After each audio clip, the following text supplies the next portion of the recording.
Amanhã, Ronald, tem mudança no Supremo, né? Luiz Fux assumirá a presidência, mandato de 2 anos, substituindo Dias Toffoli. E o que aparentemente é apenas uma mudança, conforme previsto ali no regimento, 2 anos de mandato. E aí o mais antigo, que ainda não ocupou a presidência, assume o posto. A Rosa Weber será a vice-presidente do Supremo. Mas a mudança vai muito além dos nomes, né? Toffoli volta para uma das turmas e Fux assume a presidência e, portanto, deixa a primeira turma. E aí vem a primeira questão. Para onde irá o Dias Toffoli? O movimento normal é que ele ocupe a vaga do Fux na primeira turma, já que a segunda turma está lá com 5 integrantes. Sairá um da primeira turma, porque o presidente não faz parte de nenhuma das duas turmas, e aí quem estava na presidência vai para o lugar daquele que ocupa a presidência. Aconteceu isso, por exemplo, quando o Toffoli assumiu a presidência, a Carmen Lúcia foi para o lugar do Toffoli na segunda turma. Mas há um movimento dentro do Supremo para que o Toffoli retorne para a segunda turma. Mas como? Serão 6? Não, claro que não. Não seria imediatamente. Mas a ideia é que, com a aposentadoria do Celso de Mello, que vai acontecer daqui a 2 meses, né, em novembro, então haverá também uma vaga na segunda turma. A ideia é que o Toffoli ocupe a vaga aberta pelo Celso de Mello na segunda turma, volte, portanto, para onde estava antes de assumir a presidência do Supremo. E aí, o indicado pelo Bolsonaro, e que passará, claro, pelo crivo do Senado, uma vez indicado e depois aprovado, pós-sabatina no Senado, ele, naturalmente, ele iria para a segunda turma, para o lugar do Celso de Mello, a quem substituirá no Supremo. Porém, há esse movimento para que ele vá para a primeira turma e deixe o Toffoli na segunda. Qual a importância disso? Primeira turma, segunda turma? A gente pode tomar aqui uma declaração do próprio Luiz Fux, porque ontem ele participou de sua última sessão como integrante da primeira turma, claro, por um tempo, 2 anos, e tomará posse amanhã como novo presidente do Supremo. A primeira turma, além do Fux, tem Rosa Weber, Marco Aurélio Mello, Luiz Roberto Barroso, que hoje participou do Manhã Bandeirantes, conversou com o José Luiz da Atena, e daqui a pouco, ainda neste tema, nós vamos abordar algumas coisas ditas pelo Roberto Barroso. E um pouco mais para frente, ainda neste Bandeirantes Acontece de hoje, vamos falar sobre o que disse Luiz Roberto Barroso a respeito das eleições deste ano. E há também o Alexandre de Moraes, que foi quem entrou na vaga aberta depois da morte do Teori Zavascki. Pois bem, Fux disse o seguinte, a respeito da primeira turma, da qual ele faz parte, e ontem teve sua última reunião.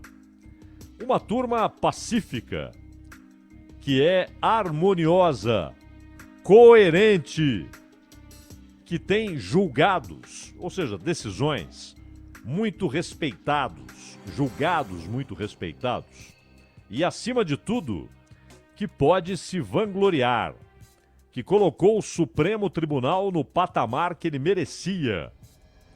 Tudo isso, ele está se referindo à primeira turma. Não ao Supremo como um todo, à primeira turma. E aí ele emenda: lutamos contra algumas adversidades, mas nenhuma delas pode ser atribuída à primeira turma. Ou seja, deve, na opinião do Fux, ser atribuída essa ou aquela adversidade à segunda turma. da qual fazem parte Celso de Mello, que vai se aposentar, Carmen Lúcia, que foi para o lugar do Toffoli, Fachin, relator natural da Lava Jato, daqueles casos de Curitiba, relacionados principalmente à Petrobras,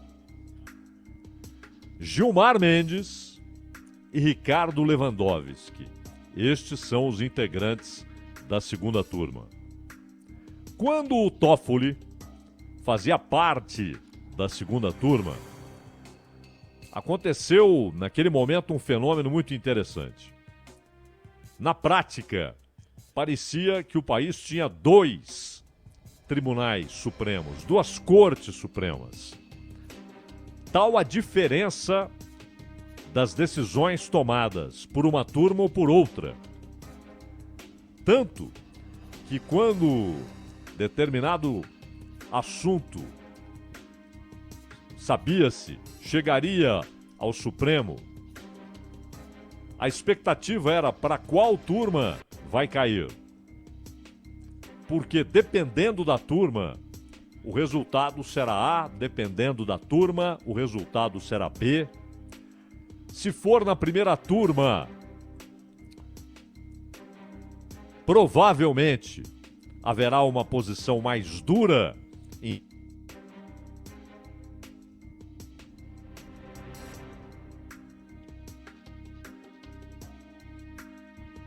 Perdemos a conexão com o Zaidan, vamos retomar o contato com o Cláudio Zaidan, que abre hoje falando da mudança no Supremo Tribunal Federal, a cerimônia oficial amanhã, com a saída do ministro Toffoli da presidência e de Fux assumindo.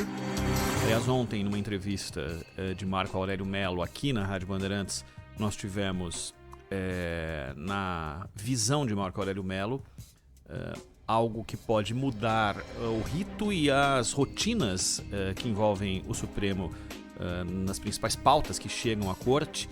E na visão de Marco Aurélio Mello, nós teríamos a partir de agora uma condução menos política e mais voltada aos julgamentos. Isso é a parte interessante destacada ontem nessa entrevista.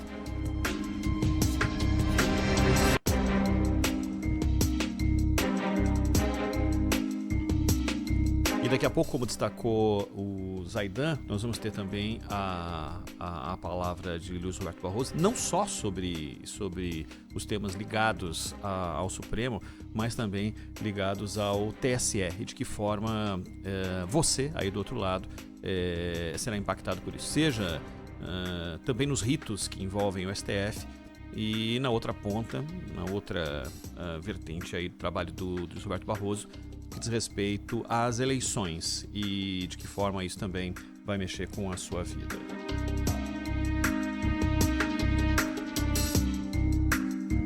Em 1 minuto, Zaidan está de volta aqui para tocar o Bandeirantes Acontece com a gente. Bandeirantes Acontece. Sabia que dá para transferir seu auxílio emergencial para o PicPay? Essa é mais uma novidade do PicPay para facilitar a sua vida. Transferindo para o app, você tem acesso ao dinheiro imediatamente. Se liga em tudo que você pode fazer. Transferir para pessoas dentro do app sem taxas, pagar e parcelar boletos em até 12 vezes no cartão de crédito, comprar em mais de 3 milhões de estabelecimentos e muito mais. Baixe agora e aproveite. PicPay. De 3 a 13 de setembro, nosso coração vai bater mais forte. Chegou a Semana Brasil. Vamos celebrar nossa independência e viver esse momento que traz ofertas para você. Movimento Comércio, gera empregos e ajuda o Brasil a crescer. O cuidado com a nossa gente continua. E também estamos cuidando da nossa economia. Saiba mais em gov.br/Semana Brasil.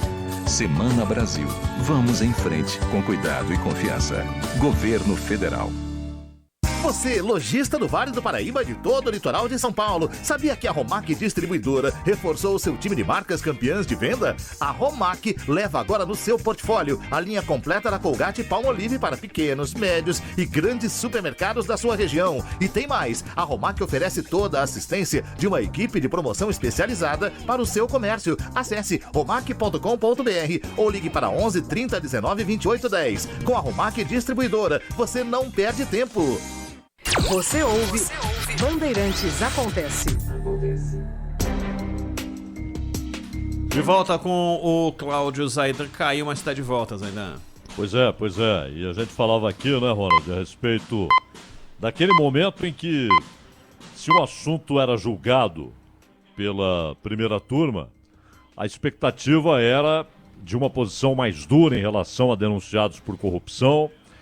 A expectativa era de que decisões de instâncias inferiores a respeito de prisões preventivas seriam mantidas. E, pelo contrário, se fosse para a segunda turma, a tendência era muito mais de desconfiança em relação à prisão preventiva. Aliás, uma posição capitaneada pelo Gilmar Mendes, seguida quase invariavelmente pelo Ricardo Lewandowski. E quando o Toffoli lá estava, geralmente 3 votos eram garantidos. Gilmar, Lewandowski e Toffoli quase sempre votavam juntos, com a mesma posição. E aí, o Fachin, que normalmente vota favoravelmente a decisões da Lava Jato, normalmente, não invariavelmente, mas na maioria das vezes. E o Celso de Mello é que não tinha, digamos, o voto já conhecido a priori. Não, o Celso de Mello vai votar assim, não. Ele e Marco Aurélio Mello, interessante isso, né, os mais antigos do Supremo. Celso de Mello se aposenta daqui a 2 meses, Marco Aurélio se aposentará no ano que vem, na metade do ano que vem, haverá uma outra vaga, pois, no Supremo Tribunal Federal. Pois bem, fato é que esses dois costumam ter votos mais surpreendentes, não é? É mais difícil saber como votarão. Esse é um ponto indiscutível. Enquanto outros, dependendo do assunto, já se sabe a priori qual vai ser a posição. E por que, então, contrariando o regimento, o Toffoli iria para a segunda turma? E aí surgiu um argumento especulativo. É aquela história que a gente diz que, às vezes, posições do Supremo são divulgadas na imprensa porque há jornalistas que recebem de ministros do Supremo algumas informações de cocheira, né, de bastidores. E aí, eles disseram que havia uma ideia de poupar o indicado por Jair Bolsonaro de, na segunda turma, ter logo de cara de lidar com o caso Flávio Bolsonaro. Se fica em instância superior, se fica na primeira instância do Rio de Janeiro, né? E isso mostra, primeiro, uma coisa meio delirante, né? Ou seja, você não tem de poupar o ministro do Supremo, assim que ele é empossado, ele é ministro do Supremo. Não interessa se ele está lá 1 mês ou há 20 anos. Ele deve enfrentar todas as questões. E parte-se da premissa que ele chega ao Supremo com independência. Inclusive, é claro, de quem o indicou. É óbvio, não é? Você não pode achar, não pode partir da ideia, da premissa de que alguém chegará ao Supremo comprometido com o presidente que o indicou. Então, não faz sentido tentar poupar, preservar o indicado e depois aprovado pelo Senado para a vaga do Celso de Mello de um assunto que diz respeito ao filho do presidente, porque ele foi indicado por aquele presidente. Isso não faz nenhum sentido, não é? Ah, mas na prática é assim que funciona. Não. Essa é uma maneira de mostrar que não é? Agora, um outro ponto importante é o que disse o Barroso, Luiz Roberto Barroso, que é da primeira turma, e que falou hoje com o Datena no Manhã Bandeirantes. E ele disse claramente que há, sim, um movimento contrário ao que representa a Lava Jato, ao que ela trouxe, ao que ela investigou, ao que ela julgou, ao que ela decidiu, às consequências, gente devolvendo dinheiro roubado, parte, né? Confissões, prisões, julgamentos em diversas instâncias, e ele disse que há sim um movimento, aliás, não é só no chamado establishment, mas inclusive em parte da imprensa, para reescrever este capítulo. Para tentar mudar, inclusive, o que já era dado como história conhecida. Não é? E aí o Barroso, que é interessante isso, o Barroso e o Fachin, eles têm sido os principais defensores das posições da Lava Jato no Supremo. Ao mesmo tempo, eles têm uma relação estranha, por exemplo, com movimentos que são rotulados, né, de esquerda. Na verdade, os rótulos direita e esquerda, eles se tornaram simplórios demais, vazios demais, diante da miscelânea de ideias e conceitos que já no século XX começaram a formular regimes, sistemas, governos, teorias acadêmicas que misturam elementos daquilo que era primordialmente, conceitualmente direita ou conceitualmente esquerda. Se misturaram, né? Foram liquidificados. Então, são termos não só imprecisos, muitas vezes erradíssimos. Outro dia, por exemplo, alguém se referiu a Getúlio Vargas como um dos governos de esquerda que o Brasil teve. Ora, Getúlio, se você pega um escritor como Graciliano Ramos, e que tratava o regime de Getúlio como o fascismo tupiniquim. Ele não usava a expressão tupinambá, né, que era muito usado na época, para dizer algo da pindorama, do Brasil, da peculiaridade brasileira. E Getúlio deu piscadelas para o nazifascismo. Ele, inclusive, entregou de bandeja Olga Benário, grávida. Ela era judia e comunista. Imagino que representava uma figura judia e comunista numa prisão nazista. E ela estava grávida. E foi entregue de bandeja pelo governo Getúlio ao governo alemão, né? Ao regime de Adolf Hitler. E as coisas se misturaram de tal maneira que, em razão da legislação trabalhista de Getúlio, os caras começaram, de repente, na historiografia, a rotulá-lo como um governo de esquerda, não é? Mas deveriam ler Memórias do Cárcere para entender o que era aquele regime. Direita e esquerda, você pega... como é que você enquadra Pinochet? Na direita. E o Churchill? Na direita. Você pode colocar Churchill e Pinochet no mesmo armário? Na mesma prateleira, como dizem hoje? Conceituá-los da mesma maneira? É óbvio que não. Você pode colocar Salvador Allende e Mao Tse-tung, rotulados como a esquerda, na mesma prateleira, como dizem, no mesmo armário, no mesmo nível, sob o mesmo conceito, o mesmo rótulo? É claro que não. Então esses conceitos se perderam, né? Ou esses rótulos, direita e esquerda.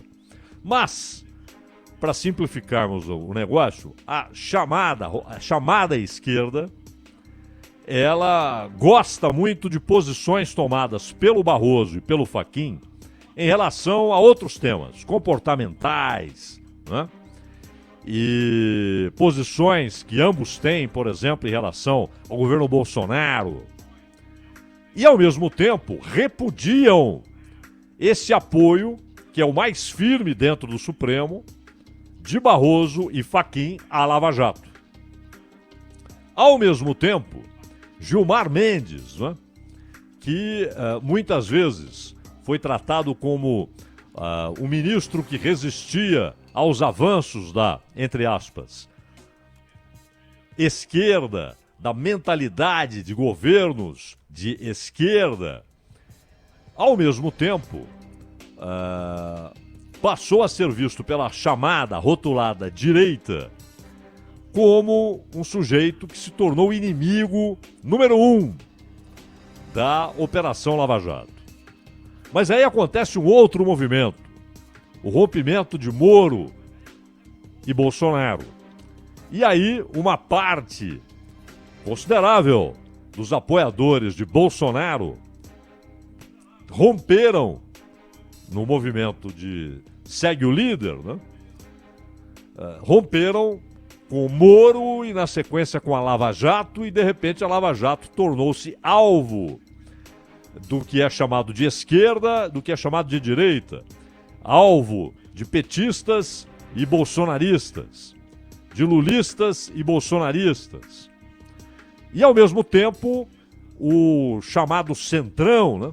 Essa figura que do ponto de vista jurídico é uma abstração, mas que na prática funciona como uma orquestração de diversos partidos, alguns até, do ponto de vista de importância histórica, irrelevantes, insignificantes, e outros que têm muito tempo de estrada, mas também são, do ponto de vista de contribuição para o pensamento político nacional e para os debates a respeito dos problemas brasileiros, também são insignificantes e irrelevantes. E também o Centrão tem um grupo considerável de parlamentares que detestam Sérgio Moro, a Lava Jato, etc. Então é um caldeirão esquisito, daquelas esquisitices nacionais, né? De você ter o petismo ou lulismo, como queiram, porque Lula se tornou uma figura maior do que o próprio partido, o bolsonarismo, Bolsonaro nem partido tem hoje, né? Esse é outro fenômeno nacional. Os partidos são instrumentos, muitas vezes, há exceções, mas instrumentos para disputar a eleição, já que há obrigatoriedade de se estar em um partido e por este partido ser indicado para disputar uma eleição. Mas as figuras, as pessoas, se tornam muito maiores que os partidos, como o Getúlio, citado há pouco, foi muito maior no seu tempo do que o PTB. Isso é indiscutível, né?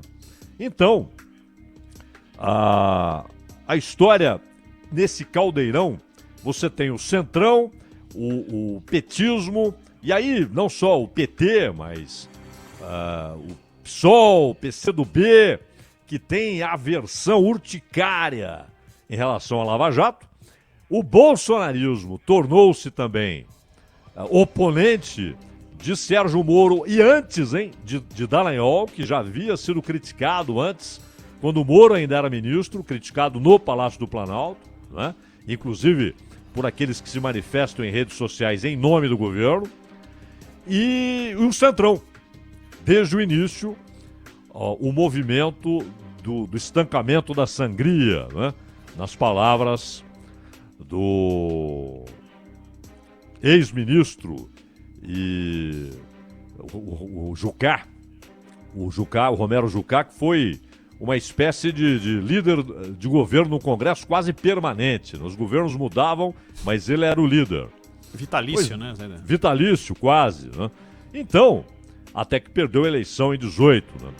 Mas o fato é que o Barroso, nessa conversa com o Datena, ele expôs, sem entrar em pormenores e em nomes, ele expôs de fato essa divisão que há no Supremo em relação a um tema importante, que é o combate à corrupção, né? Frisou, é óbvio, que nenhum combate à corrupção é aceitável se sai dos limites legais, constitucionais. Mas que há, de fato, aquilo que anteontem o Sérgio Moro se referiu, e que já foi falado por muitas pessoas, né? Como reação do establishment, né? E, de fato, para isso contribuiu também o erradíssimo movimento de Sérgio Moro ao aceitar ser ministro. Um grave erro, um erro de avaliação, um erro conceitual, um gesto errado, na direção errada, e aí as coisas se confundiram de tal maneira nesse já confuso caldeirão, né? Então, O que significa o Fux? O Marco Aurélio Melo disse também aqui na Bandeirantes, no jornal Gente, conversando com a Thaís, com o Pedro Campos, com a Thaís Freitas, com o Pedro Campos e com o Cláudio Humberto, ele disse que Fux é muito diferente. Primeiro, ele é juiz. Não é? Muitas vezes pensamos no Supremo como um conjunto de juízes. E, na verdade, a maioria não é. O Toffoli, por exemplo, nunca foi juiz, era advogado. E, na opinião do Marco Aurélio, o Toffoli teve posições políticas demais. Conduziu a presidência muito em razão das ligações e relações políticas no Congresso, no Planalto, e que Fux deve ser um presidente mais técnico, mais preso às questões processuais. E a função primordial do Supremo, que é julgar à luz da Constituição e, portanto, ser uma espécie de guardião jurídico da Constituição. Esse é o papel do Supremo. Daí também outra crítica do Marco Aurélio, aí a Barroso, aí a Fachin, de no Tribunal Superior Eleitoral, hoje o Barroso fala também em nome do Tribunal Superior Eleitoral, daqui a pouco vamos tratar do que ele disse a respeito de eleições, mas a crítica de Marco Aurélio ao fato de que eles trataram de maneira, palavra do Marco Aurélio, cáustica, o presidente da República. Né? Então é interessante notar como há uma notória divisão em relação a vários temas e princípios. Né? Isso ficou configurado, por exemplo, no caso da votação de possibilidade ou não de prisão em segunda instância. Né? E ainda não explicada do ponto de vista teórico, conceitual, acadêmico, mudança de voto do Gilmar Mendes, antes favorável à possibilidade de prisão em segunda instância e depois contrário à possibilidade de prisão em segunda instância e com o argumento de que estavam exagerando, o que não faz sentido. Ora, a Constituição permite ou não permite? É essa a decisão que o ministro Supremo deve tomar. Ela permite, lendo a Constituição, há a possibilidade ali de prisão depois de condenação em segunda instância? Sim ou não? Ela permite ou ela impede? O que deve decidir o Supremo? Ela permite ou ela impede? Agora, dizer era possível, permite, mas estavam exagerando. Ora, isso é de uma subjetividade, ele teria de entrar em caso a caso para saber se houve exagero. Como dissemos aqui outro dia, alguém pode dizer que Gilmar Mendes, com muita frequência, exageradamente, concede habeas corpus, prisão domiciliar e combate a prisão preventiva. Mas ninguém pode, por causa disso, proibir o Gilmar Mendes de julgar pedidos de habeas corpus, de prisão preventiva ou de revogação da prisão preventiva. Ninguém pode tirar esse poder dele, porque esse poder foi dado legalmente a ele. Logo, não pode ser removido porque as pessoas acham que ele exagera. E ele não pode tirar dos juízes a possibilidade de decretarem prisão depois de uma condenação em segunda instância só porque ele acha que estão exagerando, que estão usando muito essa possibilidade. Ou ele acha, no entender dele, ou ele interpreta que a Constituição impede, e aí não tem conversa, impede, então não pode ter, ou ele julga, depois de ler o texto, que a Constituição permite. Se estão exagerando ou não é outra coisa. Para isso existem recursos. Você pode recorrer de uma decisão. Agora, impedir a possibilidade porque estão exagerando, então o Supremo, na verdade, se desgastou com posições políticas e outras. O próprio Barroso, que tem sido, repito, um defensor